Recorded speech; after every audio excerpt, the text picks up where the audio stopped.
लगल छो घर में अब मिलतौ जब असगर में भाई तोहर छौठा के सबूत क्लीन देबोगे जहिया धरे तौ कतो चिन्ह देबोगे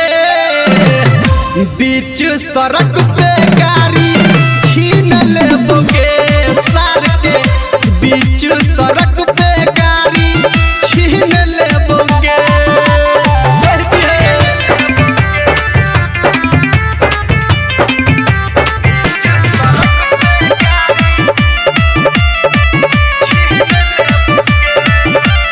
सब रंगदार के एक रंगदार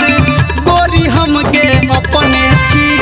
आइकल को के सोची सबसे हम झपने छी सब रंगदार के एक रंगदार गोरी हमके अपने छी आइकल को के सोच सबसे हम झपने छी टाइम बीतल को अब में दिन देबोगे जहिया धरे तौ कतो चिन्ह देबोगे बीच सड़क पे गाड़ी छीन लेबोगे सार के बीच सड़क पे गाड़ी छीन लेबोगे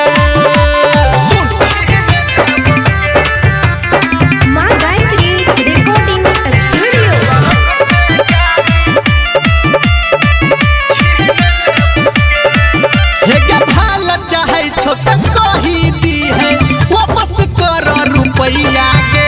छोरा निरमलिया संगे कहो सुधीर सत्यम भैया के भाल चाहे छोट कही दी है वापस कर रुपैया के छोरा निरमलिया संगे कहो डीजे संजय भैया के घर में नुकाल छोटना अब नीन देबोगे जहिया धरे तौ कतो चिन्ह देबोगे बीच सड़क पे